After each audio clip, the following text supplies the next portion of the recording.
सो मेरे प्रियो, मैं आप सभी लोगों को उत्साहित करता हूं, परमेश्वर के वचन को गहराई से अध्ययन करना बहुत जरूरी है। इस अंतिम समय में यदि आप केवल चंगाई और छुटकारे में सीमित रह गए तो समझ लीजिए कि आप दूध पीने वाली कलीसिया में सीमित है।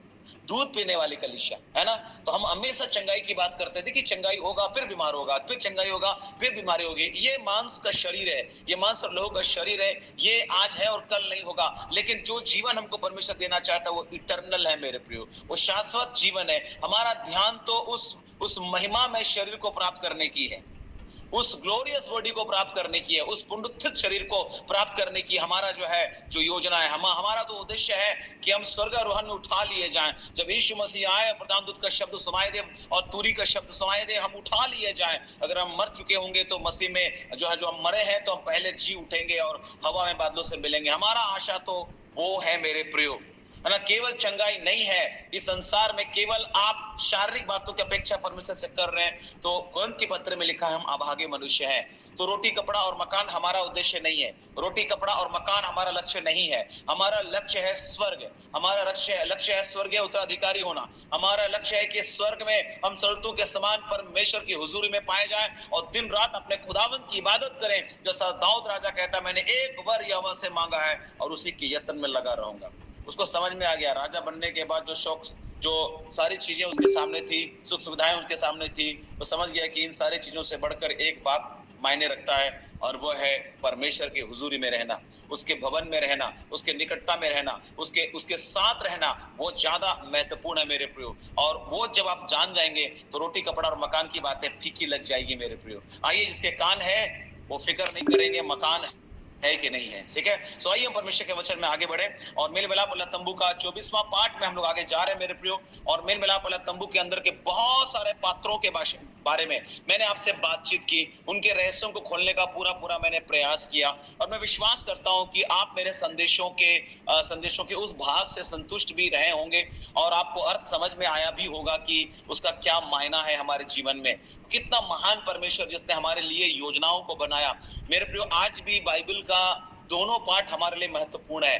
कुछ लोग सोचते हैं कि नहीं, नया नियम जो है ज्यादा महत्वपूर्ण है, पुराना नियम को हम लोग छोड़ देना चाहिए। नहीं, अगर ऐसा होता तो परमेश्वर जो है केवल हमें नया नियम हाथ में पकड़ा देता, लेकिन उन्होंने दोनों हमारे हाथ में दिया है। सो आप अपना नियम लागू मत करिए, आपके पास पुराना नियम है, नया नियम है। हम जानते हैं आपके पास पुराना नियम और नया नियम है, लेकिन कुछ लोगों के पास अपना नियम है, कुछ लोगों का एक अपना नियम है, एक अपना बाइबल है, उसके हिसाब से वो लोग चलते हैं। नहीं मेरे प्रियो, परमेश्वर का वचन में जो है ना रह करके सारे काम करिएगा। परमेश्वर के वचन में यूं लिखा है या नहीं है, इमोशनली भावनाओं में आकर के सारे कामों को मत कीजिएगा। सो आइए हम लोग प्रभु के वचन में हम लोग जाएंगे और हम लोग अध्ययन कर रहे थे मेरे प्रियो धूप वेदी के विषय में। और मैंने आप सभी लोगों को बताया था कि बाइबल में मेल मिलाप वाला तंबू में जितने भी पात्र है उसमें जो धूप वेदी है वो सबसे ऊंचा पात्र है। हम यूं कहें, जितने भी पात्र दिए गए हैं, आपने जितना भी पात्र के बारे में सुना अभी तक में, जो पिछले अध्ययन में मैंने आप लोगों को करवा दिया है कि जितने भी पात्र थे, पवित्र स्थान हो या अति पवित्र स्थान में, उन सब से कहीं अधिक ऊंची वाली जो है वस्तु अगर कोई थी तो वो है धूप वेदी। धूप वेदी की जो ऊंचाई है निर्गमन 30:2 के अनुसार 2 हाथ की, है ना, 2 हाथ की। बाकी जितने भी पात्र आप देखते हैं लगभग 1.5 हाथ जो है ऊंची थी, उनमें से कुछ कम भी थे और ज्यादातर 1.5 हाथ की ही थी। लेकिन जो धूप वेदी की ऊंचाई है वो जो है निर्गमन 30 और उसका 2 वचन के अनुसार उसकी ऊंचाई 2 हाथ की थी, है ना। इसका मतलब है मेरे प्रियो कि धूप वेदी जो है पवित्र स्थान और अति पवित्र स्थान में पाए जाने वाली किसी भी अन्य वस्तु से सबसे अधिक ऊंची थी। इसका मतलब क्या है? मैंने इसका मतलब आप सभी लोगों को बता दिया था कि ये जो धूप है वो हमारी प्रार्थना को दिखाता है और वेदी जो है वो बलिदान को दिखाता है। इसका मतलब प्रार्थना एक बलिदान है। प्रार्थना ही हमारे जीवन की सबसे मुख्य सेवा होनी चाहिए। प्रेयर, है ना, हमारा सबसे मुख्य सेवकाई होनी चाहिए।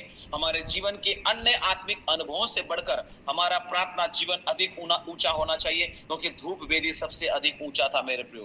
प्रभु हमसे यह अपेक्षा करता है कि किसी भी अन्य बात से बढ़कर हम प्रार्थना में अधिक समय व्यतीत करें। हमारे अंदर प्रार्थना करने के लिए निरंतर एक लालसा बनी रहनी चाहिए। यदि हमारा प्रार्थना जीवन नष्ट नष्ट हो गया तो हमारा सब कुछ पूरी तरह से नष्ट हो जाएगा मेरे प्रियो।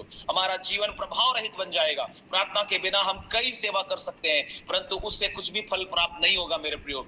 इसलिए प्रभु ने कहा जागते और प्रार्थना करते रहो, ताकि तुम मनुष्य के पुत्र के सामने खड़े होने के योग्य रह सको। सो मैं आप सभी लोगों से कहना चाहता हूं कि प्रार्थना में बने रहिए। और ये धूप वेदी यानी प्रार्थना की जो सेवकाई है उसके बारे में बातचीत करता है। तो मैंने धूप वेदी के बारे में बताते बताते आप लोगों से कहा था कि ये जो धूप वेदी है उसका एक पिक्चर को हम लोग थोड़ा सा देख लेंगे। कोई शेयर करे उस पिक्चर को, धूप वेदी। अगर आप हैं हमारे साथ तो इसमें स्क्रीन में अगर आप शेयर कर सकते हैं तो, है ना, आप उसको धूप वेदी उस पिक्चर को शेयर कर सकते हैं।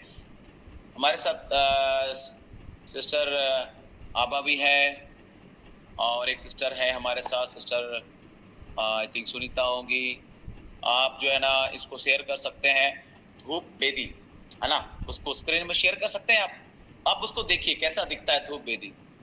कभी कभी पुराने नियम के पात्रों को गूगल में सर्च कीजिए और उसमें जो बनाया गया आकृति, उन आकृतियों के ऊपर में घुसिए और उनके रहस्यों से परिचित होइए, है ना, उनके रहस्यों से क्या होइए, परिचित होइए।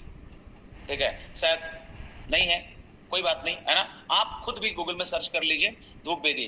मेरा इच्छा यह है कि मैं एक एक पिक्चर को आपके सामने लेकर के आऊं और इस पिक्चर को दिखा करके उसके अर्थों को समझाने का प्रयास करूं, है ना। एक एक पिक्चर को जो है लेकर के आऊं और आपको सामने लेकर के उसको दिखाऊं, है ना। लेकिन शायद ऐसा संभव नहीं हो पाता है और विषय पर हम लोग आगे बढ़ेंगे तो अच्छा रहेगा। ठीक है, हाँ, प्रेज द लॉर्ड, हालेलुया, स्तुति हो महान परमेश्वर। मेरा डिवाइस में थोड़ा सा सपोर्ट नहीं करेगा, शायद मैं उसको नहीं कर पाऊंगा। कर सकते हैं यस। ओके, देखता हूं अगर संभव होता है तो उसको देख लूं। यस कर सकते हैं। एक मिनट। और सुनीता सिस्टर आप भी कर सकते हैं।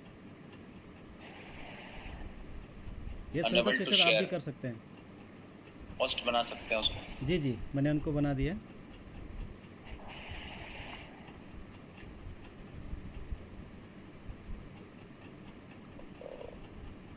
चलिए कोई बात नहीं। प्रेज द लॉर्ड, हालेलुया, महान परमेश्वर। बनेगा दिखाने के लिए? जी वो आ रहा है।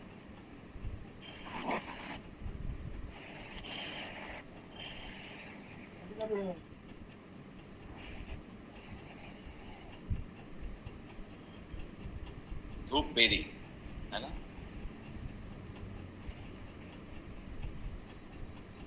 ओह वाओ, है ना। चलिए, एक यहाँ पे देख सकते हैं आप लोग। जी दिख रहा है, आना ये दिख रहा है। यस। चलो, ये धूप वेदी है। कैसा कलर दिख रहा है आप लोगों को? सोने की तरह, गोल्डन। हाँ, गोल्डन है ना, गोल्डन कलर का है, शुद्ध सोने से बना हुआ, बबूल की लकड़ी से बना हुआ, शुद्ध सोने से मढ़ा हुआ। ऊपर में कितना सिंह दिखाई दे रहा है आप लोगों को? चार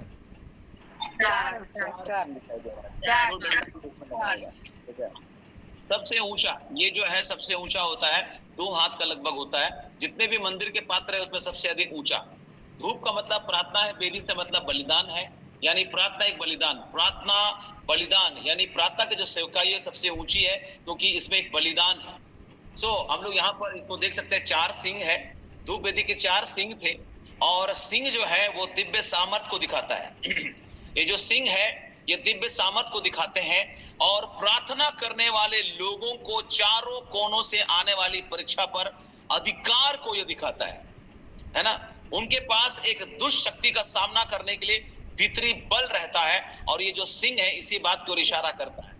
जब हम सिंह की बात करते हैं तो ये सामर्थ को दिखाता है, आपके ईश्वरीय सामर्थ को, दिव्य सामर्थ को दिखाता है। यानी जब हम प्रार्थना करते हैं मेरे प्रियो, तो ये याद रखिएगा, प्रार्थना करने वालों के पास एक अधिकार होता है, एक अधिकार होता है। प्रार्थना करने वालों के पास एक सामर्थ होता है। तो आप अपने आप को लल्लू पंजू कभी मत समझिएगा, क्योंकि अब प्रार्थना करने वाले हैं, इसलिए प्रार्थना करने वालों को वीर कहा गया है, योद्धा कहा गया है। ठीक है। तो जो प्रार्थना करने वाले हैं, याद रखिएगा, आप एक योद्धा हैं, है ना, आप एक योद्धा हैं।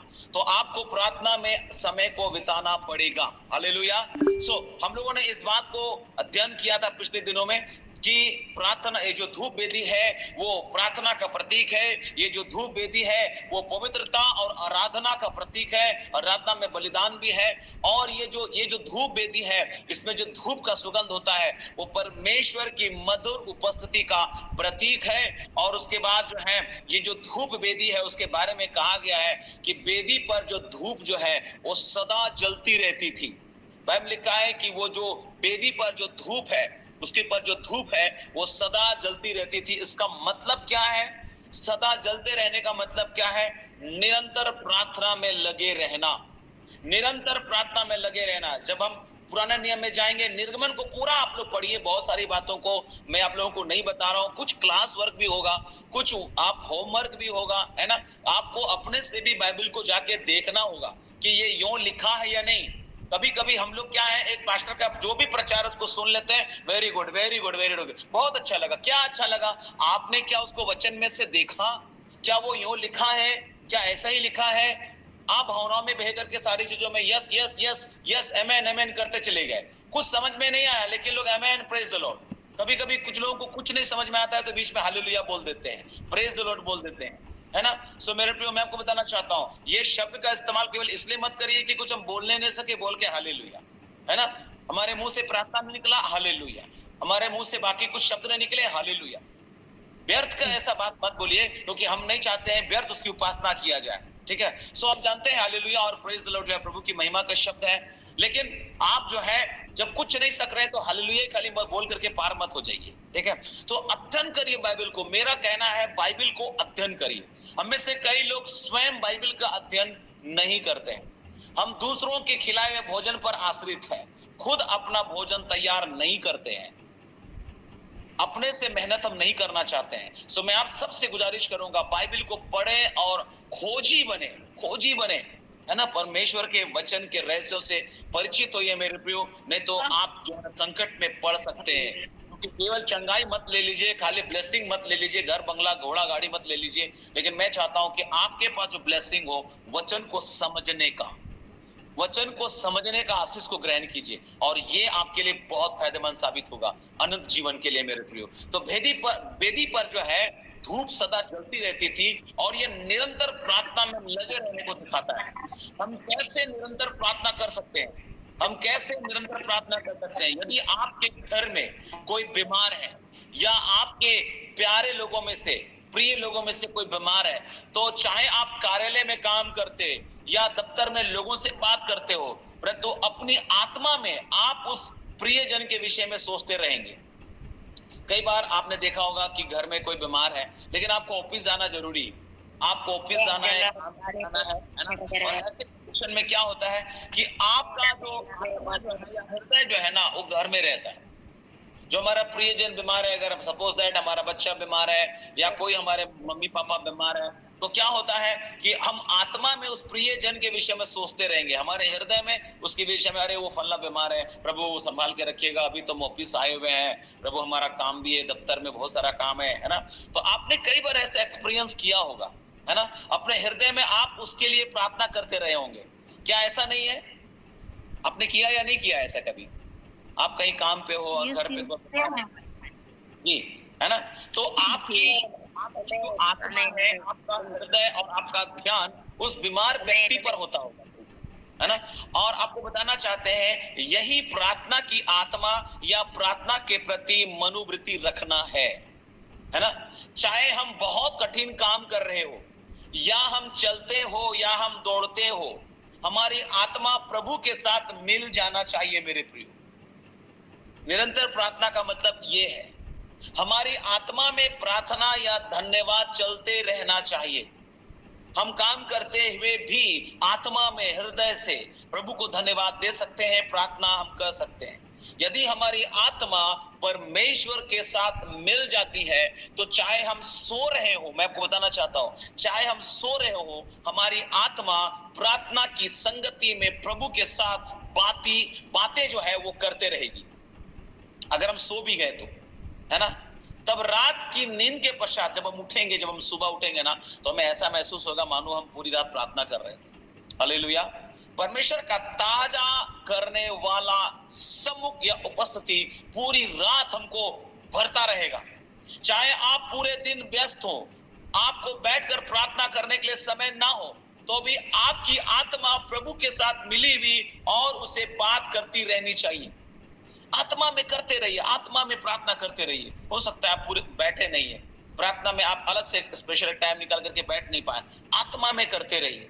प्रार्थना आत्मा में तो कहीं भी किया जा सकता है, आत्मा में कभी भी किया जा सकता है। मेरे प्रियो, एक प्रभु के दास है जिसका नाम है लॉरेंस करके नाम है, और उसके किताब है प्रभु के सम्मुख का अभ्यास। प्रभु के सम्मुख का अभ्यास, उस पुस्तक में इस बात को एक बताया, कई उदाहरण दिए गए हैं कि कैसे आप चलते फिरते, उठते बैठते, खाना पकाते, बहुत सारे काम करते हुए आत्मा में प्रार्थना कर सकते हैं। रसोई घर में काम करते समय या बर्तन धोते समय या सफाई करते समय परमेश्वर के सम्मुख का अभ्यास कैसे आप कर सकते हैं, है ना। तो उसका हृदय सच में परमेश्वर के साथ मिला हुआ होगा, इसलिए वो ऐसा कर पाएगा। अगर आपका हृदय परमेश्वर के साथ मिला हुआ है मेरे प्रियो, मैं आपको बताना चाहता हूं कि आपको स्पेशली बैठ करके प्रार्थना करने की जरूरत नहीं पड़ेगी। आप काम करते भी रहेंगे और आत्मा आपका प्रभु के साथ जुड़ा हुआ रहेगा, आपका आत्मा प्रभु की आत्मा के साथ जुड़ा हुआ रहेगा। वो कहता है काम का समय मेरे प्रार्थना के समय पर कुछ भी प्रभाव नहीं डाल पाता, एक व्यक्ति बोलता है ना। भाई लॉरेंस बोलता है कि जब मैं काम करता हूं, आत्मा में अगर मैं प्रार्थना कर रहा हूं, तो वो काम मेरे ऊपर प्रभाव नहीं डालता। और मेरी रसोई में बर्तनों की आवाज और अलग अलग व्यक्ति की विभिन्न वस्तुओं की मांग करने की आवाज के बीच में भी मैं शांत रूप में प्रभु के साथ ऐसा जुड़ा रहता हूं जैसा कि मानो मैं अपने घुटनों पर हूं। मैं अपना काम कर रहा हूं, लेकिन आत्मा में जो है ना, मैं प्रभु के साथ जुड़ा हुआ हूं। उन बर्तनों की आवाज के बीच में भी मैं प्रभु की आवाज को सुन पा रहा हूं, उन सफाइयों के बीच में भी मैं प्रभु की आवाज को साफ साफ सुन पाता हूं, उन चलते हुए भी मैं कई बार प्रभु की आवाज को सुन पाता हूं, क्योंकि मेरा आत्मा प्रभु की आत्मा के साथ जुड़ा हुआ रहता है। हालेलुया। एक प्रिय बहन थी जिसको गहरा मधुर प्रार्थना जीवन का अनुभव था। कई बार रसोई में काम करते समय वो सब काम छोड़कर उधर रसोई में ही घुटने पर खड़ी हो जाती थी। कई बार बाइबल पढ़ते या कुछ काम करते समय हमें अचानक ही घुटने टेकर प्रार्थना करने का मन होता है। निरंतर प्रार्थना करना अपने हृदय की गहराई में प्रभु के साथ मधुर संगति में रखने का अनुभव है मेरे प्रियो। हम उसको और अधिक समझने के प्रयास करेंगे। धूप वेदी को याजक जो है वो दीवट के दीपक को जलाते हैं। हमने दीवट के बारे में भी पहले प्रचार कर दिया है। दीवट क्या है, पहले हमने इस बात को देख लिया है, ठीक है। तो दीवट के बारे में हमने जान लिया है। याजक दीवट के दीपक को जलाते और दीवट को शुद्ध करते समय हर बार वो लोग धूप जलाते हैं। चलिए एक वचन हम लोग पढ़ी लेते हैं, निर्गमन 30 अध्याय उसका 7 और 8 पद। निर्गमन 30 उसका 7 और 8 जी। और उस वेदी पर हारून सुगंधित धूप जलाया करे। प्रतिदिन भोर को जब वह दीपक को ठीक करे तब वह धूप जलाए, और गोधूली के समय जब हारून दीपकों को जलाए तब धूप जलाया करे। यह धूप यहोवा के सामने तुम्हारी पीढ़ी पीढ़ी में नित्य जलाया जाए। मैन, तुम्हारे पीढ़ी पीढ़ी में नित्य जलाया जाए। मेरे प्रियो, अब हम लोग नए नियम में है, तो क्या हम इस प्रकार का धूप ले लें और उसको जला लें? हम तब तो याजक लोग हैं यहाँ पर।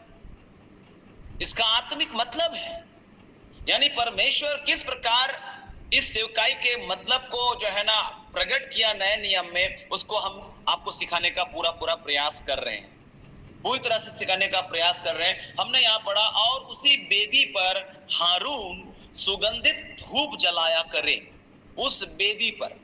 और लिखा है कि प्रतिदिन भोर को जब वह दीपक को ठीक करे तब वह धूप जलाए, और गोधूली के समय जब हारून दीपकों को जलाए तब धूप जलाया करे। या धूप यहोवा के सामने तुम्हारी पीढ़ी पीढ़ी में नित्य जलाया जाए। यानी याजक दीवट के दीप को जलाते और दीवट को शुद्ध करते समय हर बार धूप जलाता है, हर बार धूप जलाता है। तो दीपक को जलाना क्या दिखाता है?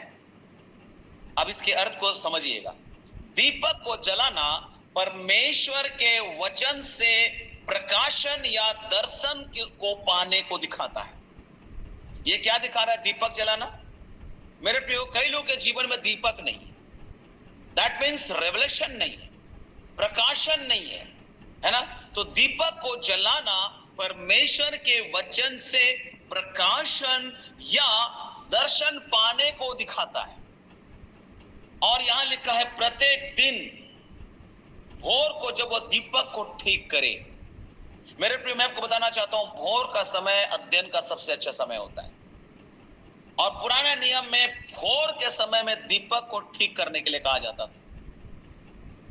माइंड फ्रेश रहेगा, आपने अच्छी आराम ले ली है और एकदम शांत वातावरण, चिड़ियों की चहचहाट के बीच, नए ताजगी के साथ, नए उजाले के साथ, एकदम पांव फटने के समय आप बैठे हैं, अध्ययन कर रहे हैं। और वो अध्ययन जो है ना, वो बहुत जबरदस्त होता है।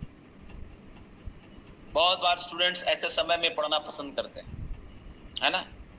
मेरे प्रियो, ये ताजा समय होता है, फ्रेश समय होता है। प्रति भोर को उसकी करुणा नहीं होती है। प्रति भोर को परमेश्वर कान खोलता है कि उसकी बात को लोग सुने।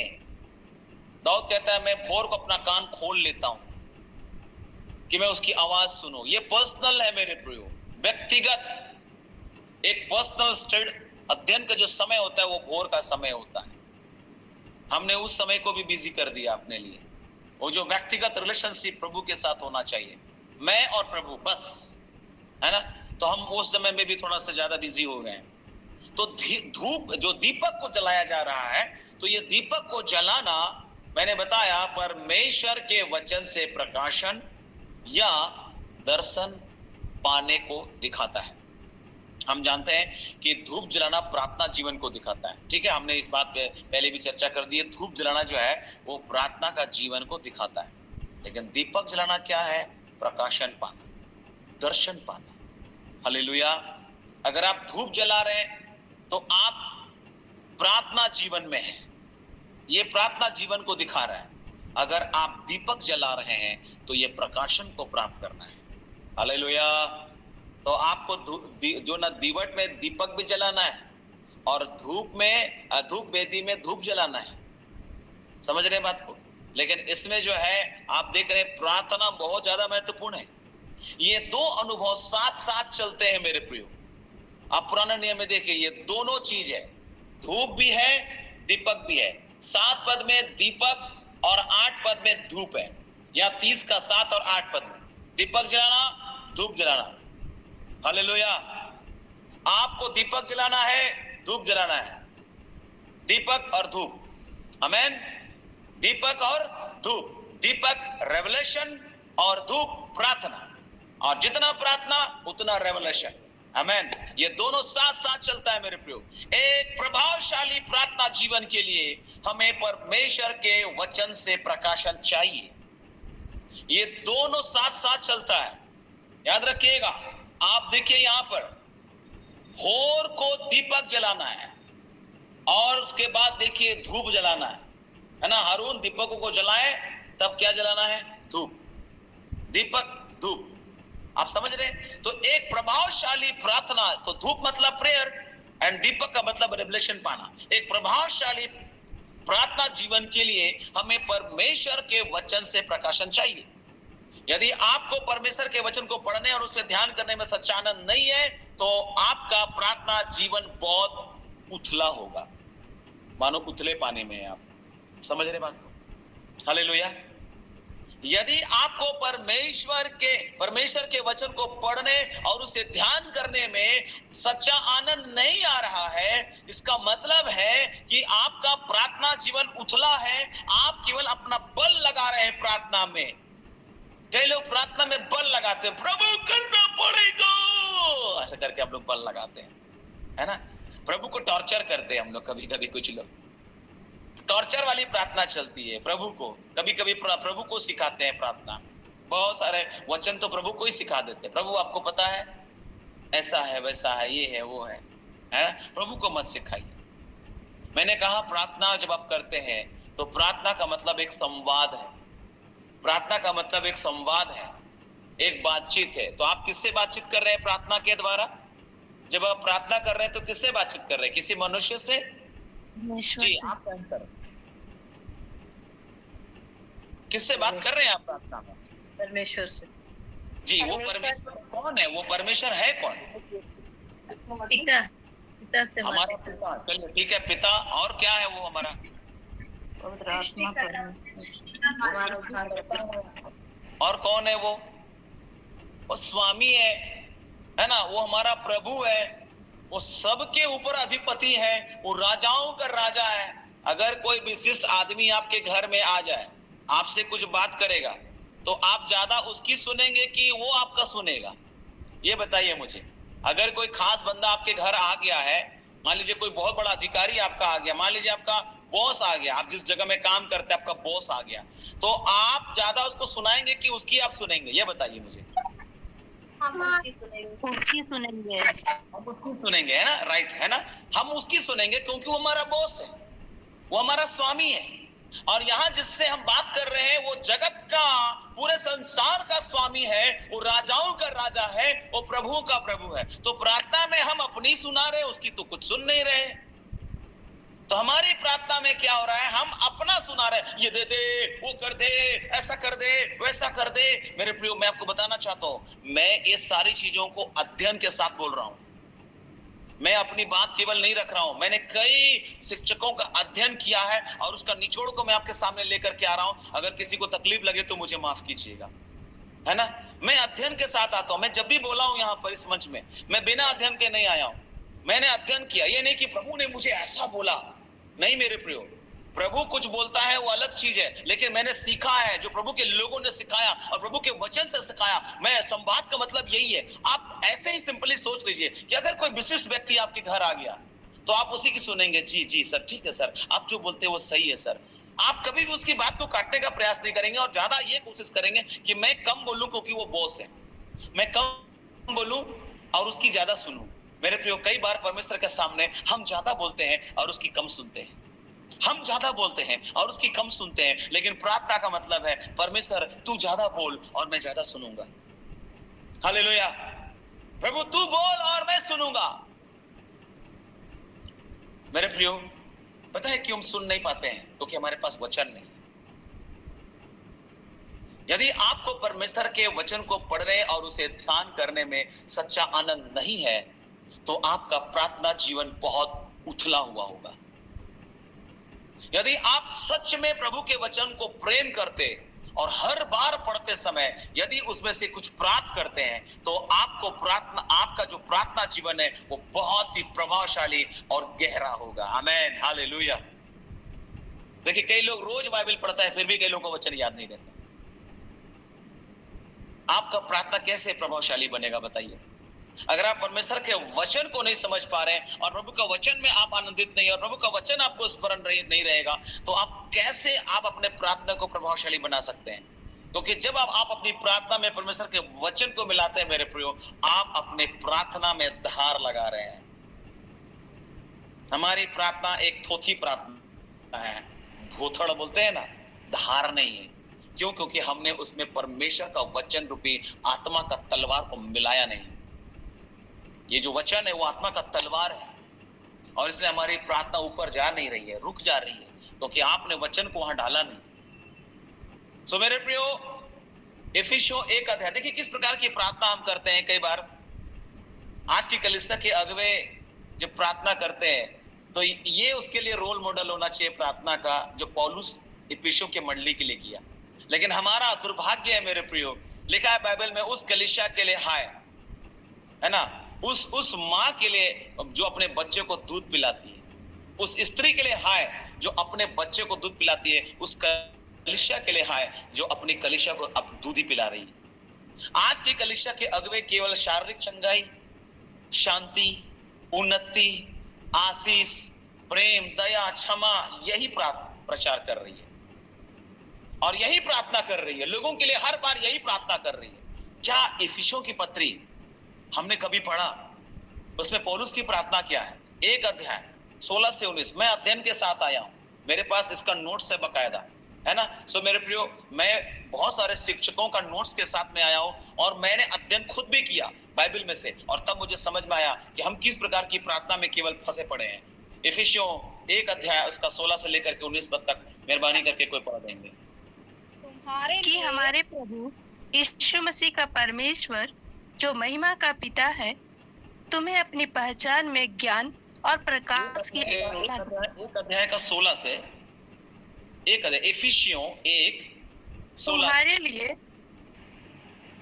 तुम्हारे लिए धन्यवाद करना नहीं छोड़ता और अपनी प्रार्थनाओं में तुम्हें स्मरण किया करता हूँ कि तुम्हारे प्रभु यीशु मसीह का परमेश्वर जी जो महिमा का पिता है तुम्हें अपनी पहचान में आज्ञा और प्रकाश की आत्मा दे ज्ञान और और तुम्हारे मन जी और तुम्हारे मन की आंखें ज्योति में हो कि तुम जान लो कि उसकी बुलाहट की आशा क्या है और पवित्र लोगों में उसकी मिरास की महिमा का धन कैसा है और उसकी सामर्थ्य हम में जो विश्वास करते हैं कितनी महान है उसकी शक्ति के प्रभाव के उस कार्य के अनुसार।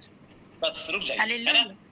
अभी आप देखिए आपके बाइबल में यहाँ पर शीर्षक दिया हुआ है, जो नया बाइबल है, बहुत पुरानी वाली बाइबल में नहीं होगा, लेकिन आपकी बाइबल में जो शीर्षक है इस भाग का, इस पद स्थल का, तो क्या शीर्षक दिया हुआ है? पौलुस की प्रार्थना। पौलुस एक अगुआ है, ठीक है। अब क्या इफिसियों की कलीसिया के लिए आप देखिए क्या यही प्रार्थना कर रहे हैं, प्रभु घर दे दे लोग को, प्रभु इफिसियों की मंडली को चंगाई दे दे, प्रभु जो लोग बीमार है चंगाई दे दे प्रभु। आप देखिए इस प्रार्थना का क्रम को देखिए। मेरे प्रियो, नए लोगों के लिए चिन्ह होता है, लेकिन पुराने लोगों को कब तक चंगाई बांटते रहिएगा? समय के साथ तो तुमको गुरु हो जाना चाहिए, तुमको तो शुरू हो जाना चाहिए। समय के साथ तो तुमको गुरु हो जाना चाहिए, तुमको तो शुरू हो जाना चाहिए, लेकिन तुम अभी भी जो है ना अन्न ना खा के दूध ही पी रहे हो। अभी तक तो तुमको अन्न खाना चाहिए था, लेकिन तुम दूध ही पी रहे हो। यहाँ पर लिखा है, ये पौलुस की प्रार्थना है मेरे प्रियो, तुम्हारे लिए धन्यवाद करना नहीं छोड़ता। इफिसियों की मंडली सुनो, तुम्हारे लिए मैं धन्यवाद करना नहीं छोड़ता और अपनी प्रार्थनाओं में तुम्हें स्मरण किया करता हूं। और मेरी प्रार्थना है कि हमारे प्रभु यीशु मसीह का परमेश्वर जो महिमा का पिता है तुम्हें अपनी पहचान में ज्ञान और प्रकाश की आत्मा दे। इस समय हर दिन हमारी ये दुआ होनी चाहिए कि प्रभु हमारे लोगों को आप अपनी पहचान में, मसीह की पहचान में ज्ञान और प्रकाश की आत्मा दे। नहीं चंगाई दे दे प्रभु, घर दे दे, बंगला दे दे, पेट दर्द है ठीक कर दे। मेरे प्रियो, मैं आपको उत्साहित करता हूं, आपको तकलीफ होगी हमारी संदेश सुन करके। मैं आपको बताना चाहता हूं, पौलुस की प्रार्थना एक एग्जाम्पल है हमारे लिए, उदाहरण है। ऐसे कई प्रार्थना और भी है पौलुस का, आप पत्रियों को अध्ययन करिए ठीक से। पौलुस कई जगह जो प्रार्थना कर रहा है एकदम बिल्कुल डिफरेंट है। जो आज के अगुवे प्रार्थना कर रहे हैं, है ना, उससे बिल्कुल डिफरेंट है।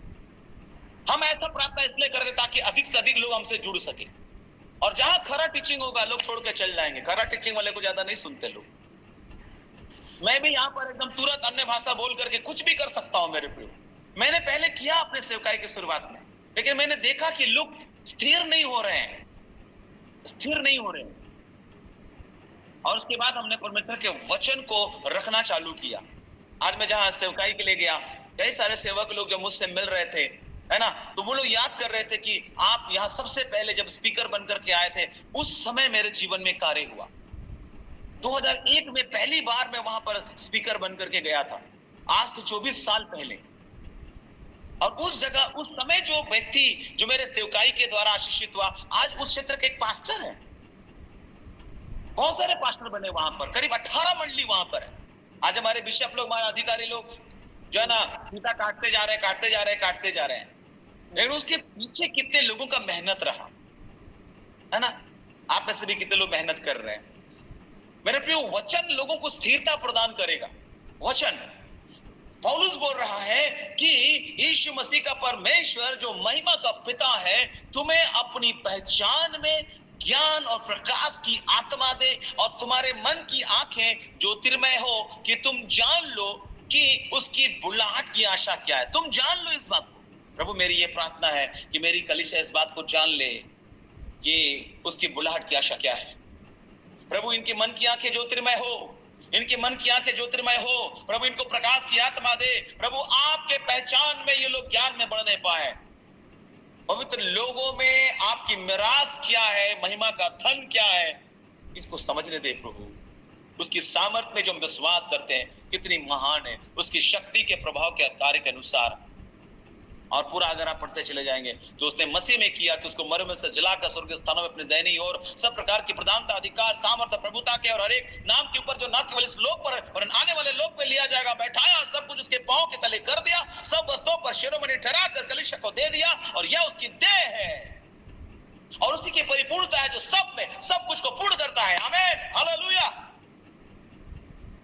आमीन, आमीन। धन्यवाद हो, धन्यवाद हो, धन्यवाद हो। ये संत पौलुस की प्रार्थना है मेरे प्रिय। इसको देखिए, यहाँ अपनी प्रार्थना में अनेक गहरी बातों को वो बता रहा है कि इफिसियों के विश्वासी बुद्धि की, आत्मा और प्रभु की पहचान में समझ को प्राप्त कर सके, और इसके लिए वो प्रार्थना करता है ताकि वे जान सके कि उसके बुलाए जाने की आशा और पवित्र लोगों में उसकी मिरास की महिमा का धन और उसकी जो है उसकी असीम जो है सामर्थ्य वो क्या है। इसी के तीसरे अध्याय में भी जाएंगे तो वहां भी उसकी प्रार्थना है, बड़ा अच्छा प्रार्थना है। समय को बचा रहा हूं, मैं पढ़ दे रहा हूं। तीसरे अध्याय का 16 पद में देखिए वो प्रार्थना कर रहा है, पौलुस फिर प्रार्थना कर रहा है कि वह अपनी महिमा के धन के अनुसार तुम्हें यह दान दे। ये प्रार्थना है पौलुस का, ठीक है। ये अपनी महिमा के धन के अनुसार तुम्हें वो दान दे कि तुम उसके आत्मा से अपने भीतरी मनुष्यत्व में सामर्थ पाकर बलवंत होती जाओ। भीतरी मनुष्यत्व में, शरीर की बात केवल नहीं हो रही है मेरे प्रियो, इन दोनों जगहों में जाइए, शरीर की बात नहीं हो रही है, भीतरी मनुष्यत्व, ये आपके आत्मा के बारे बात हो रही है। वो सामर्थ पाकर वो बलवंत होते जाए। जब भीतर सामर्थ आ जाएगा तो बाहर सामर्थ आ जाएगा। हालेलुया। इलाज अंदर करना है, अभी हम लोग इलाज बाहर कर रहे हैं और अंदर जो है ना लोग यूं है ना। मैं आपको बताना चाहता हूं, यहां पर लिखा हुआ है, और विश्वास के द्वारा मसीह तुम्हारे हृदय में बसे कि तुम प्रेम में जड़ पकड़कर और नेव डालकर सब पवित्र लोगों के साथ भली भांति समझने की शक्ति पाओ कि उसकी चौड़ाई और लंबाई और ऊंचाई और गहराई कितनी है, और मसीह के उस प्रेम को जान सको जो ज्ञान से परे है, कि तुम परमेश्वर की सारी भरपूरी तक परिपूर्ण हो जाओ। आमीन। और आगे पौलुस कहता है अब जो ऐसा सामर्थ्य है कि हमारी विनती और समझ से कहीं अधिक वो काम कर सकता है। हालेलुया। आपकी विनती और प्रार्थना से कहीं अधिक वो काम कर सकता है मेरे प्रियो। और वो बोल रहा है कलीसिया में और मसीह यीशु में उसकी महिमा पीढ़ी से पीढ़ी तक युगानु होती रहे। आमीन। मेरे प्रियो, इन दोनों जगहों में देखिए उसकी प्रार्थना को, संत पौलुस की प्रार्थना को देखिए। इस कारण जब तक हमें परमेश्वर के वचन की समझ नहीं होगी तो हमारा प्रार्थना जीवन भी उथला हुआ होगा। उथला पानी समझते हैं आप? उथला वर्ड समझते हैं आप लोग? छिछला समझते हैं? यस और नो? Yes yes. किनारा वाला नहीं जा रहे हम लोग, उथला वाला हमारा चल रहा है, ठीक है। तो जिसके पास गहरे प्रकाशन है उनका ही गहरा प्रार्थना जीवन होगा मेरे प्रियो। इस कारण हम गहरे प्रार्थना जीवन के लिए परमेश्वर से गहरे प्रकाशनों को ढूंढना चाहिए। जब आपका दर्शन बदल जाएगा, मैं आपको बताना चाहता हूं, जिस दिन या जब आपका दर्शन बदल जाएगा तो आपका प्रार्थना जीवन भी बदल जाएगा। हालेलुया। अगर आप हमारे सामने होते तो आपको जंप कराने के लिए विवश कर देता, सबको चिल्लाकर बोलता, सब लोग बोलो हालेलुया, अलग तरीके से बोलता है ना। Hallelujah. Oh praise the Lord. जब आपका दर्शन बदल जाएगा तो आपका प्रार्थना जीवन भी बदल जाएगा। जैसा परमेश्वर का दर्शन है वैसा हमारा भी होना चाहिए। जो परमेश्वर का दर्शन है वो हमारा भी होना चाहिए। हमें परमेश्वर के हृदय के समान विशाल हृदय होना चाहिए। कई उच्च ऊंचाइयां और कई गहरी गहराइयां हैं जहां हमें पहुंचना है मेरे प्रियो। कई उच्च ऊंचाइयां और कई गहरी गहराइयां हैं जहां हमें पहुंचना है। हालेलुया। हम दो रीति से प्रार्थना कर सकते हैं, हम दो रीति से प्रार्थना कर सकते हैं। पौलुस बोलता है मैं बुद्धि से भी प्रार्थना करूंगा और आत्मा से भी। ये दो तरीका है प्रार्थना का, बुद्धि से भी और आत्मा से भी। बैलेंस चाहिए, बैलेंस। कुछ लोग बुद्धि से शुरू करके बुद्धि में खत्म कर दिया, आत्मा तक पहुंचा ही नहीं। यदि मुझे ज्ञात होता कि एक व्यक्ति बीमार है, तो उसके लिए प्रार्थना करते समय मुझे उसकी समस्या के विषय में समझ है, और यही बुद्धि से प्रार्थना करने का अनुभव है। उसको क्या बीमारी हुई है, उसके हिसाब से हम बुद्धि से प्रार्थना करते हैं, राइट। ये बुद्धि का प्रार्थना है। हम उस व्यक्ति को जान रहे हैं कि उसको फलना व्यक्ति, उसको ये बीमारी है, उसी हिसाब से हम प्रार्थना करते हैं, तो ये बुद्धि से प्रार्थना करने का अनुभव इसको बोलते हैं। परंतु किसी भी बात को ना जानते हुए यदि मुझे आत्मा में प्रार्थना करने की प्रेरणा होती है, आप में से कई लोगों को होता है, और मैं जब प्रार्थना करता हूं तो मैं बुद्धि से नहीं परंतु आत्मा से प्रार्थना कर रहा हूं। और कई बार ऐसा होता है, आप में से कई लोग यहाँ प्रार्थना योद्धा लोग बैठे हुए हैं, आपने आत्मा में कई लोगों के लिए प्रार्थना कर दिया, आपको पता भी नहीं चला, है ना। ये जो अन्य भाषा का जो हम इस्तेमाल करते हैं, एक्चुअल में वो पर्सनल प्रेयर का हथियार है। अन्य भाषा जो है ना, समूह में जब बोला जाता हो तो अर्थ के साथ कहा जाए। पहला कुरिन्थी 14 अध्याय को पढ़ लीजिएगा। जानते हैं अन्य भाषा के लिए जो वर्ड आया, ग्लोसा शब्द आया, ग्लोशा, यूनानी में ग्लोसा, आप उसका अर्थ को समझ लीजिए, आपको सब समझ में आ जाएगा कि अन्य भाषा कब इस्तेमाल किया जाता है। समझ रहे बात को? अभी भी अध्ययन का विषय है और ये विवादित सब्जेक्ट है। अन्य भाषा नहीं, ऐसी बात नहीं है, लेकिन ये आत्मा में प्रार्थना करने के लिए अन्य भाषा हमारे लिए एक हथियार है। जब हम किसी विषय को नहीं जान पा रहे हैं, उसकी आत्मा आहें भर भर कर जो बयान से बाहर है, प्रार्थना करने में हमारी मदद करता है। हमारी निर्बलता में, जब हम प्रार्थना करना नहीं जान रहे, कैसे प्रार्थना करना, हमारी निर्बलता में आत्मा, वो पर्सनल प्रेयर का एक हथियार है मेरे प्रिय। जब हम केवल बुद्धि से प्रार्थना करेंगे, जब हम बुद्धि से प्रार्थना करेंगे तो हमारी प्रार्थना कुछ ही मिनटों में समाप्त हो जाएगी। परंतु यदि हम आत्मा में प्रार्थना करेंगे, मैं आपको बताना चाहता हूं, हम प्रार्थना करते करते बाढ़ की तरह परमेश्वर की पवित्र आत्मा कई बातों को, बताना चाहता हूं, बाढ़ की तरह परमेश्वर की पवित्र आत्मा कई बातों को प्रकट करते रहेगी और प्रार्थना एक बड़े आनंद की बात बन जाएगी। हालेलुया। नहीं तो फिर 1 मिनट में समाप्त, फिनिश। बुद्धि वाली प्रार्थना ज्यादा टिकती नहीं। मेरे प्रियो, मैं आपको बताना चाहता हूं, परमेश्वर चाहता है कि आप बुद्धि से भी प्रार्थना करें और आत्मा से भी प्रार्थना करें। इसका मतलब ये नहीं कि आप बुद्धि का इस्तेमाल ना करें, दोनों चाहिए हमको। मैं बुद्धि से भी प्रार्थना करूंगा और आत्मा से भी प्रार्थना करूंगा। पौलुस ये कह रहा है, ये जो धूप वेदी है वो प्रार्थना का मिनिस्ट्री है मेरे प्रियो। ये उच्चतम सेवकाई को दिखाता है। मेल मिलाप वाला तंबू में सबसे अधिक ऊंचा पात्र है धूप वेदी, यानी प्रार्थना एक बड़ी सेवकाई है। परमेश्वर इन अंतिम दिनों में हमें अधिक प्रार्थना करने के लिए प्रेरित करता है। जागते और प्रार्थना करते रहो, धूप जलाते रहो, दीपक जलाते रहो। ये दोनों चाहिए मेरे प्रिय। दीपक जलाना, धूप जलाना। दीपक प्रकाशन और दर्शन है, धूप प्रार्थना है। मेरे प्रियो, एक वचन निर्गमन 30 का 3 एक बार पढ़ लेते हैं, उसके बाद आगे बढ़ेंगे। निर्गमन 30 उसका 3, और हम इस धूप वेदी के संबंध में और कुछ बात को आपके सामने रखना चाहते हैं जी। और वेदी के ऊपर वाले पल्ले और चारों ओर के बाजुओं और सींगों को चोखे सोने से मढ़ना और इसके चारों ओर सोने की एक बाड़ बनाना। जी देखिए, अभी बस थोड़ा से देखूंगा, कोशिश करूंगा इसको बताने का।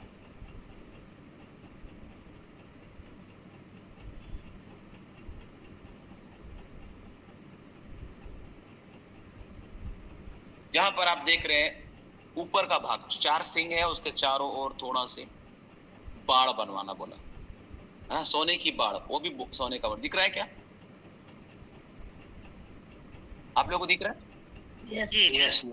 यस 4 सिंह का इधर है, उसका बाड़ है, बाड़ है ना, सोने की बाड़ है। ठीक है, अंग्रेजी में इसका अनुवाद मुकुट है, अंग्रेजी में इसका अनुवाद जो है मुकुट है। तो उसके चारों ओर सोने की बाड़ बनवाना, ठीक है, बाड़ बनवाना। तो बाड़ को मुकुट कहा गया। मुकुट, बाड़ को क्यों मुकुट कहा गया? परमेश्वर हमें यह दिखाना चाहता है कि प्रार्थना करने वाले लोग मसीह की देह के लिए सोने का मुकुट है। हालेलुया। जो प्रार्थना करते हैं, जो धूप जलाने वाले लोग हैं ना, उसके चारों ओर बाढ़। इसका मतलब है कि प्रार्थना करने वाले जो लोग होते हैं वो मसीह की देह के लिए वो सोने का मुकुट है। जो प्रार्थना करने वाले लोग हैं, आमेन आमेन आमेन। आप सोने का मुकुट है मसीह के देह के लिए, समझ रहे? और वे भी मुकुट प्राप्त करेंगे। प्रार्थना जीवन अपने आप में एक मुकुट पहनाने का या पहनने का अनुभव है। हालेलुया। ये बहुत बहुत खास मिनिस्ट्री है मेरे प्रिय। आप सोच लीजिए कि हम में से कितने लोग प्रार्थना करने वाले हैं और कुछ लोग कराने वाले हैं। तो जो करते हैं वो मुकुट पहनाते और पहनते हैं, और जो कराते हैं प्रार्थना वो खाली रह जाते हैं। आप खाली रहना चाहते हैं कि मुकुट चाहिए कि नहीं चाहिए पता नहीं आप लोगों को। खाली प्रार्थना करिए पास्टर जी, प्रार्थना करते रहे पास्टर जी। कब तक प्रार्थना करवाते रहोगे? कब तक प्रार्थना नहीं करोगे? हमारी मीटिंग में ऐसे लोगों की बाढ़ से बनी हुई है जो केवल चंगाई चाहते हैं, इसीलिए जुड़े हुए हैं। यीशु मसीह का पास जो भीड़ था ना, सब भीड़ जो है वहां पर सुनने नहीं आता था। सारे भीड़ जो है यीशु मसीह से सुनने नहीं आता था। उसमें से अधिकांश भीड़ तो है वो चंगाई पाने के लिए आया है। चंगाई कैसे हो आया है। कुछ लोग तो विरोध कैसे किया जाए, गलती कहां पकड़े, उसके लिए भी आया हुआ है। कुछ लोग तो यीशु मसीह रोटी भी बांट देता है, मछली भी बांट देता है, उसके लिए आया है। हम में से कितने लोग हैं जो किस कारण जुड़ते हैं? जहां एकदम गहरी शिक्षा दी जाती है वहां ज्यादा लोग नहीं रहते। जहां अगर मैं बोल दूं आज चंगाई होगा, अगर मैं अपना डाल दूं थोड़ा से शुरू में फ्लायर में कि आज भविष्यवाणी मैं करने वाला हूं, आज जो भी मीटिंग में आएगा उसके लिए भविष्यवाणी का वचन प्रभु ने मुझे दिया है, आज भविष्यवाणी होगा, बहुत लोग जुड़ेगा। क्रैश कर जाएगा गूगल मीट, है ना? लेकिन हमारा बस वहां ध्यान है, हमारा फोकस है। हीलिंग मीटिंग देखिए कितने लोग हिलते पहुंच जाते हैं। अगर बोलते हैं कि टीचिंग सेमिनार, कितने लोग पहुंचते हैं देखिएगा। अगर साथ में लिख दिया कि 50 रुपए रजिस्ट्रेशन, तो और नहीं पहुंचेगा। कीमत भी नहीं चुकाना चाहते, सब फ्री में मिलना है हमको। भैया सेंट में तो आपको उद्धार मिला है, वचन तो फ्री थोड़ी मिलेगा, उसके लिए तो कीमत चुकाना पड़ेगा। वहां भी मुश्किल है लोगों को। नहीं रजिस्ट्रेशन है। एक प्रभु का दास इतना दूर से आता है, एक मीटिंग ऑर्गेनाइज किया जाता है, कितना खर्चा आता है। कभी आप मीटिंग ऑर्गेनाइज किए तो समझ में आएगा आपको। एक मीटिंग का खर्चा देखिए। एक सेवक आ रहा है, एक सेवक को, है ना, हम लोग ऐसे ही 5-10 रुपए पकड़ा के भेज देंगे क्या, जाओ जाइए हो गया आपका सेवकाई खत्म। अरे दावने वाले बैल का मुंह कभी बांधना नहीं। हम लोग जो है ना प्रभु के दास अपना खाना पीना रेस्टोरेंट में जितना भी होगा शान से खिला भी देंगे और खा भी लेंगे। लेकिन एक प्रभु का दास परमेश्वर का आंतरिक मन्ना लेकर के आता है और किसी तरह से 50, 100, 500 धड़ा करके भेज देते हैं। लेकिन रेस्टोरेंट में जाकर के एकदम 1000 रुपया भी, 10,000 भी खर्चा हो गया हम लोग तो कोई जो है ना हम लोग को दुख नहीं लगता है।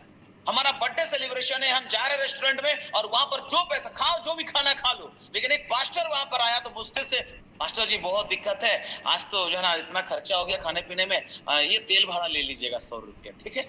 वाह, जिसने मन्ना खिलाया उसको 100 रुपया देके भेज दिया। और तूने रेस्टोरेंट में बढ़िया बढ़िया डिश खाया, वहां तुमको खर्चा नहीं लगा। यहाँ तुमको लगा कि पास्टर को जो ना, पास्टर जी ज्यादा खर्चा हो गया तो 50 रुपए मैनेज कर लीजिएगा। पास्टर तो मैनेज करता ही है, करेगा ही वो, है ना? लेकिन आपका क्या होगा? आपने अपने आशीष को खो दी। समझ रहे बात को? तब तक आप प्रार्थना केवल लेने वाले बनेंगे।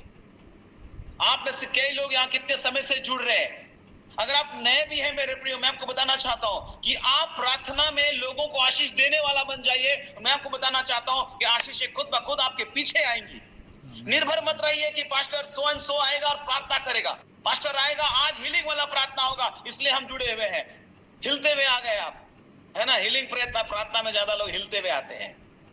कुछ तो होगा, कुछ तो होगा, कुछ तो होगा। अरे कुछ तो होगा, हर दिन होगा, क्योंकि आज का दिन यहोवा ने बनाया है। हालेलुया। आज का हर दिन विशेष है।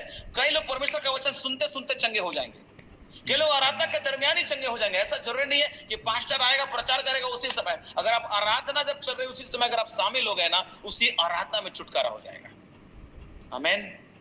विश्वास करिए मेरे प्रियो। और यहाँ कोई व्यक्ति विशेष की बात नहीं है। प्रभु अपने दूध पीते हुए बच्चों के द्वारा भी अपने सामर्थ के काम प्रकट कर सकता है। ऐसा नहीं है कि बहुत वो बड़ा दास आएगा। मेरे प्रियो, आपकी अपेक्षा एक दास से है या प्रभु से है? जिस दिन आप प्रभु पर अपना भरोसा रखेंगे ना, आपका लोकल पास्टर की प्रार्थना से भी मिरेकल्स को होते हुए देखेंगे, क्योंकि आपने उसको हल्के में लिया है। यीशु मसीह को नाजरत के लोगों ने हल्के में लिया, इसलिए नाजरत में जब मिरेकल्स नहीं हुए ज्यादा, हल्के में ले लिया। अरे मरियम का बेटा, अरे यूसुफ बड़ाई का बेटा, हल्के में ले लिया। आप अपने पास्टर को हल्के में ले रहे हैं, आप अपने स्थानीय पास्टर को हल्के में ले रहे हैं। अगर आप पास्टर हैं मेरे प्रिय, अपनी कलीसिया को जाकर बताइए, हल्के में मत लीजिएगा। हालेलुया। हम सब प्रभावशाली लोग हैं, हम यीशु के लहू से धुले हुए लोग हैं, और हम धर्मी हैं यीशु के लहू से। विश्वास से हम धर्मी ठहर गए, रोमियो 5:1। विश्वास से हम धर्मी ठहर गए, 1 कुरिन्थी 5:21। जो पाप से अज्ञात हमारे लिए पाप बन गया, ताकि हम उसमें होकर परमेश्वर की धार्मिकता बन जाए। हालेलुया। और धर्मी जन के प्रार्थना के प्रभाव से याकूब के अनुसार बहुत कुछ हो सकता है, होता है। हालेलुया।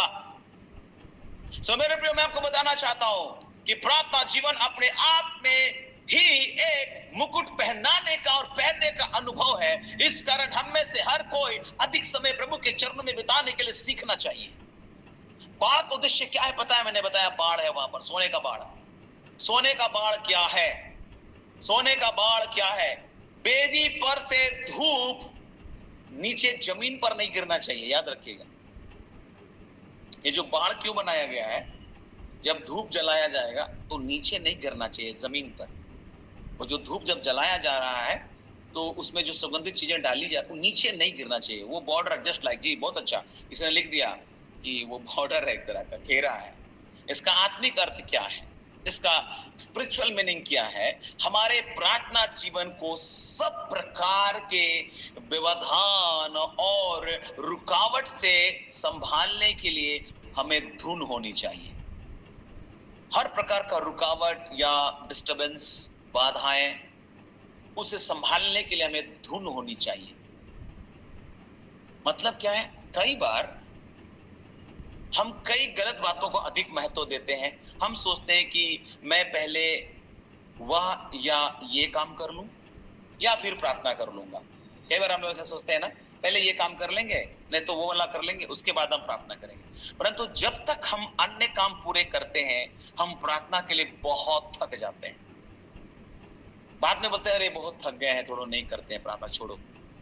ये बाण या मुकुट आपके प्रार्थना जीवन को संभालने के लिए आपकी धुन और प्रेम और फैसले को दिखाता है, एक कमिटमेंट को दिखाता है ना। पहले प्रेयर मस्ट है, हमको प्रार्थना करना है। आपने एक बाण लगा दिया मेरे को। हमें कभी भी अपने प्रार्थना जीवन को त्याग ना देने का फैसला लेना चाहिए। मैंने बताया कि प्रार्थना एक बलिदान, एक कुर्बानी है, जहां कई चीजों को कुर्बानी करना पड़ेगा।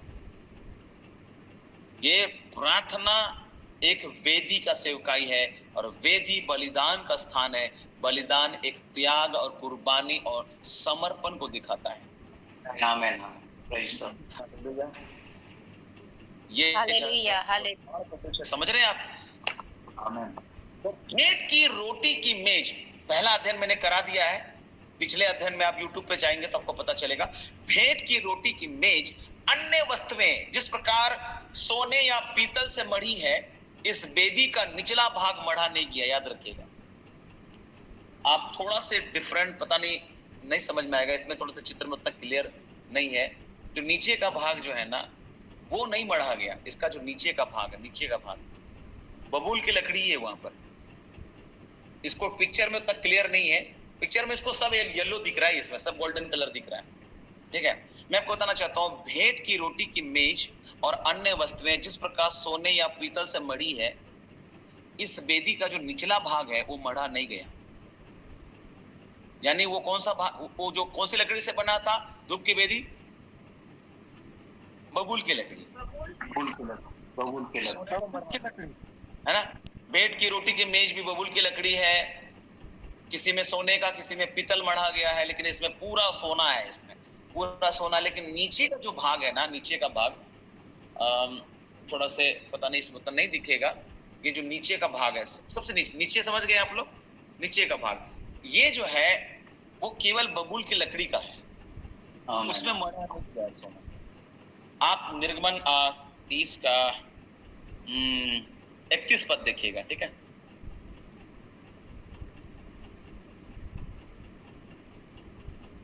और इस्राएलियों को मेरी आज्ञा सुनाना, यह तेल तुम्हारी पीढ़ी पीढ़ी में मेरे लिए पवित्र अभिषेक का तेल होगा। ठीक है, तो अभी एक चीज को देखिएगा, यहाँ पर बबूल की लकड़ी जो है क्या चीज को दिखाता है पता है आप लोगों को? प्रभु ने क्यों बबूल की लकड़ी से, इतना अच्छा लकड़ी है, देवदार है, शीशम है, सागवान है, या और भी बहुत अच्छे लकड़ियां हैं, महंगी महंगी लकड़ियां, शायद आप लोग नाम जानते हैं, आखिर क्यों प्रभु ने बबूल की लकड़ी का इस्तेमाल करवाया? एक बार हम सोचते हैं क्यों प्रभु बबूल? आप सबके पास आंसर होगा शायद। कुछ लोग बोले लिख दिया शीतलता। बबूल की लकड़ी के सामने शीतलता मिलेगा? बबूल का पेड़ के सामने कितने लोग हैं जब अगर धूप आए तो बबूल की छाया में बैठना पसंद करेंगे? बबूल का पेड़ में छाया मिलता है क्या? नहीं। नहीं। बबूल की लकड़ी क्यों? क्या खूबी है बबूल की लकड़ी में? क्या है उसमें बात? बबूल की लकड़ी में कांटे ही कांटे हैं, बबूल के पेड़ में कांटे हैं, ना तो उसके पत्ते घने हैं, ना उसमें छाया मिल सकता है, कुछ भी नहीं है ना, कुछ भी नहीं। तो यानी ये बबूल की लकड़ी आखिर क्यों प्रभु ने करवाया? मैं आपको बताना चाहता हूँ कि जो बबूल की लकड़ी है वो मानवीय दुर्बलता को दिखाता है, हमारी मानवीय दुर्बलता। और आपको बताना चाहते हैं ये मानवीय दुर्बलता इस बबूल की लकड़ी को सोने से मढ़ा गया। मैं आपको बताना चाहता हूं इस धूप वेदी में उस सोने को जो मढ़ा गया, इसका मतलब क्या है? हमारी मानवीय निर्बलता केवल प्रार्थना जीवन के द्वारा ढांपी जा सकती है। हमारी जो मानवीय निर्बलता है वो केवल और केवल प्रार्थना के द्वारा ढांकी जा सकती है। हमारे सबसे अधिक निर्बल समय में भी हम दया और आवश्यकता अनुसार अनुग्रह पाने के लिए विवाह के साथ अनुग्रह के सिंहासन के पास आ सकते हैं। लिखा भी है ना, इब्रानी में आपने पढ़ा होगा, आवश्यकता के समय अनुग्रह के सिंहासन के पास आ सकते हैं। जब हम निर्बल हैं, जब हम कमजोर हैं, जब कुछ रास्ता दिख नहीं रहा है, मेरे प्रियो, हम उस दया प्राप्त करने के लिए, उस अनुग्रह को प्राप्त करने के लिए उस अनुग्रह के सिंहासन के पास आ सकते हैं। क्योंकि हमारा ऐसा महायाजक है जो हमारे निर्बलताओं में लिखा हमारे साथ दुखी होता है, हमारे निर्बलताओं में हमारे साथ दुखी होता है। वो इब्रानी में 4:16 में आप लोग पढ़ लीजिएगा। और वह जानता है कि हम कितने निर्बल हैं। हमारे जीवन के सबसे अधिक निर्बल क्षणों में भी यदि हम प्रभु को ढूंढना चाहेंगे तो निश्चय परमेश्वर का अनुग्रह प्रार्थना के लिए हमारी सहायता करेगा। आमीन। इब्रानी 4:16 समय के अभाव में उसको मैं नहीं पढ़वा रहा हूँ, लेकिन वहां पर ये बात हम लोग पाते हैं। मेरे प्रियो, हर भोर को वेदी पर धूप जलाई जाती थी। हमने निर्गमन 30:7 में पढ़ा, हर भोर को धूप वेदी पर धूप जलाई जाती थी। और भोर वो समय को दिखाता है। भोर जानते कौन सा समय को दिखाता है? अब बताइए भोर कौन सा समय को दिखाता है? अब एक थोड़ा सा आंसर आपसे ले लेते हैं। भोर, ऐसे उत्तर दीजिए थोड़ा सा बुद्धि लगा के, अपना अनुमान लगाइए, भोर कौन सा समय को दिखाता है? 3 से 5 बजे तक जी, 3 से 5। क्लियर नहीं हुआ आवाज? 4 बजे सुबह। नहीं, हाँ ठीक है। तो वो जो है ना, वो कौन सा समय को दिखा रहा है? ठीक है, 4 बजे सुबह है, 3 बजे 4 बजे भोर होता है, तो वो क्या चीज को दिखाता है? एकांत में परमेश्वर से बात करना, काम शुरू करने का। सारी दुनिया सो रही, अंधेरे से उजाले की ओर। उजाले की ओर, क्या की ओर से? आपने बोला सनराइजिंग, बहुत अच्छी बात है। चलिए, भोर का तारा प्रभु यीशु हमारा है।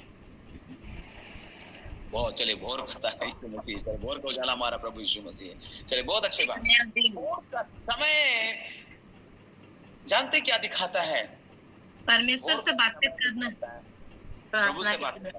चलिए, बहुत हम लोग बहुत आत्मिक वाला जवाब सब भी है हमारे पास, बहुत अच्छा जवाब है। आप में से किसी का जवाब गलत नहीं है, लेकिन एक सिंपल सा जवाब है, भोर वह समय को दिखाता है जब अंधकार मिट जाता है, मतलब रात का अंधेरा छटने वाला है। भोर का समय है ना, पाँव फट रहा है। भोर का मतलब पाँव फट रहा है, अंधकार जा रहा है, ठीक है, अंधकार जाने वाला है।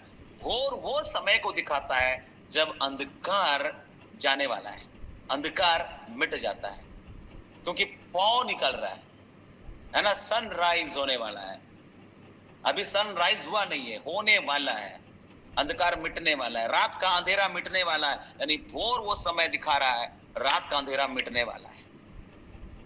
जब हमारे जीवन से अंधकार दूर किया जाता है मेरे प्रियो, तब हमारे पास प्रार्थना जीवन रहेगा। इसलिए भोर का समय बहुत बेस्ट माना गया। जब हमारे जीवन से अंधकार दूर किया जाता है तब हमारे पास प्रार्थना जीवन रहेगा। और दूसरे शब्दों में, यदि हमारे जीवन में अंधकार है तो हमारे प्रार्थना जीवन में रुकावट आएगी। यदि हमारे पास ठीक से प्रार्थना जीवन नहीं है तो हम परमेश्वर के समय से पहले, अर्थात परमेश्वर की इच्छा करने से पहले या परमेश्वर की सेवा को पूरा करने से पहले मर सकते हैं। इब्रानियों 5:7 एक बार पढ़ेंगे उसको हम लोग। इब्रानियों 5:7 बहुत जाना माना संदर्भ है। यीशु ने अपने देह में रहने के दिनों में ऊंचे शब्द से पुकार कर और आंसू बहा कर उससे जो उसको मृत्यु से बचा सकता था प्रार्थनाएं और विनती की, और भक्ति के कारण उसकी सुनी गई। आमीन। मेरे प्रियो, अगर आपका प्रार्थना का जीवन नहीं है ना तो आप मर सकते हैं। आत्मिक जीवन में कई लोग मरे हुए इसलिए क्योंकि प्रार्थना का जीवन नहीं, उनका विवेक मरा हुआ है। क्योंकि वो देखिए, यीशु प्रार्थना क्यों कर रहा है पता है? अपने देह के दिनों में यीशु को प्रार्थना की आवश्यकता क्यों पड़ी? उसको तो जरूरत नहीं थी, वो तो स्वयं प्रभु है, लेकिन देह में आया हुआ है। तो वो यीशु ने अपने देह में रहने के दिनों में ऊंचे शब्द से पुकार कर, आंसू बहाकर उससे जो क्या से बचा सकता है? मृत्यु से बचा सकता है। अगर यीशु का प्रार्थना का जीवन नहीं होता मेरे प्रियो, मैं आपको बताना चाहता हूं कि मृत्यु का प्रभाव हो सकता था, क्योंकि वो देह में आया था। आप मृत्यु के प्रभाव से कैसे बच सकते हैं? प्रेयर, प्रार्थना, कितना बड़ा हथियार है प्रार्थना, है ना। यीशु ने प्रार्थना की और मृत्यु से नहीं, परंतु आज समय मृत्यु से वो बच गया। आमीन, आमीन। मृत्यु अंतिम शत्रु है, वो प्रथम शत्रु नहीं होना चाहिए। प्रथम शत्रु मृत्यु नहीं होता है, अंतिम शत्रु होता है। और मृत्यु का सामना करने से पहले अन्य सभी शत्रुओं पर जय पा लेना चाहिए। मृत्यु का सामना करने से पहले अन्य जो भी शत्रु हैं उस पर आपको जय पा लेना चाहिए। यीशु के पकड़े जाने के बाद चेले जानबूझकर यीशु को छोड़कर नहीं गए थे। यीशु के पकड़े जाने के बाद चेले जानबूझकर के यीशु को छोड़कर नहीं गए। वे सभी यीशु को सच्चे में प्रेम करते थे, परंतु वे प्रार्थना करने में चूक गए मेरे प्रियो, वो प्रार्थना करने में चूक गए। यदि हम प्रार्थना जीवन में हार गए तो बाकी सब बातों में हार जाएंगे। और यदि हम प्रार्थना जीवन में असफल ना हो तो हम कहीं भी असफल नहीं होंगे। हालेलुया। अगर आप हार गए तो सब जगह हारेंगे, और अगर आप असफल नहीं हुए प्रार्थना जीवन में तो आप कहीं भी असफल नहीं होंगे। हर जगह सफलता और सफलता और सफलता हो। हालेलुया, आमीन। समय बहुत हो गया है, मैं यहाँ अपने संदेश को विराम दूंगा, लेकिन मेरा जो धूप वेदी वो समाप्त नहीं हुआ। धूप वेदी समाप्त नहीं हुआ, हम आगे और भी धूप वेदी के ऊपर चर्चा करेंगे। अगले बुधवार को आप हमारे साथ जरूर जुड़िएगा और भी लोगों को प्रेरित कीजिएगा। चलिए हम लोग बाइबल के गुड़ बातों को समझने का प्रयास करें। आशा करते हैं कि आप लोग आज के संदेश से आशीष पाए होंगे। चंद शब्दों में अपनी बात को आप लोग रख सकते हैं आज के संदेश से अगर आपने आशीष पाई है तो। सो प्रभु आप लोग को आशीष करें। बाकी समय भाई मत्तीस के हाथ में सौंपता हूँ। यहाँ मैं अपने संदेश को विराम दे रहा हूँ, भाई मत्तीस बाकी अगुवाई करेंगे। So thank you so much. प्रभु आप सबके साथ हो। आज की रात्रि अच्छी रात हो आप सभी लोगों के लिए। जय मसीह, प्रेज द लॉर्ड, शालोम।